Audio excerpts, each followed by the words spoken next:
लोकसभेच्या निवडणुकीपासून राष्ट्रीय स्वयंसेवक संघ आणि भाजप यांच्यात दरी निर्माण झाली होती.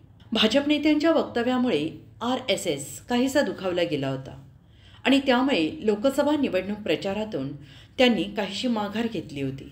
पण RSSची ही माघारी भाजपला जड गेली आणि त्यांचा 400 पारचा भ्रमाचा भोपळा फुटला. महाराष्ट्र ताब्यात घेण्यासाठी चटावलेल्या भाजपला ही नाराजी नको होती आणि म्हणूनच त्यांनी संघाशी जवळीक साधली.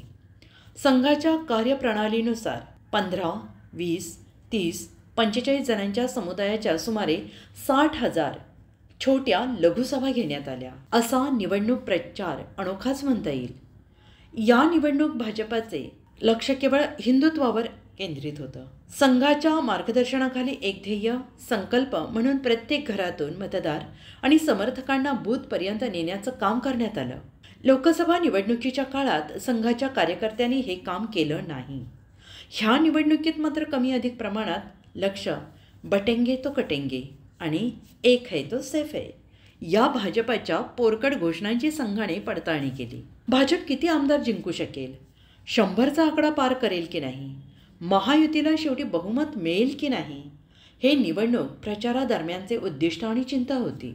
हिंदुत्वाच्या बाजूने किती मते पडू शकतात, महाराष्ट्राच्या पद्धतीनं मतदान झालंय आणि 1995 नंतर पहिल्यांदाच 65% अधिक मतदान झालंय आणि ते पाहता निवडणुकीत हिंदुत्वाचा वापर यशस्वी झाल्याचं संघ भाजपचे आकलन आहे.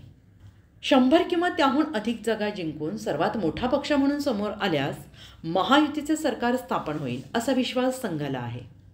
केंद्रासह बहुतांश राज्यांमध्ये भाजप NDAची सरकारे आहेत, त्यामुळे तेही विकासाचा दावा करू शकतात. पंतप्रधान मोदींच्या अनेक योजना देशव्यापी सार्थ ठरल्या आहेत. देशाचा मोठा भाग आजही मोदींना पंतप्रधान म्हणून पाठिंबा देत आहे. मात्र देशावर सुमारे 200 लाख कोटी रुपयांचं कर्ज आहे. महागाई, बेरोजगारी, शेती अतिशय संवेदनशील प्रश्न आहेत. पण जेव्हा व्होट जिहादचा मुद्दा उपस्थित केला जातो तेव्हा हिंदुत्वाच्या बाजूने ध्रुवीकरण होणं स्वाभाविक आहे. मात्र हिंदुत्वाचा जनादेश अपेक्षेप्रमाणे राहिलेला तर RSS, भाजप आणि इतर राज्यातही त्याचा वापर करू शकतात. 2025मध्ये दिल्ली आणि बिहारमध्ये विधानसभा निवडणुका होणार आहेत. त्यामुळे महाराष्ट्रात संघाच्या मदतीने हाकलेला हा हिंदुत्वाचा रथ सुरळीत मार्गक्रमण करेल का, की हिंदुत्वाच्या परीक्षेत भाजप पास होणार का, या प्रश्नांची उत्तरे सध्याच्या निकालात दडली आहेत.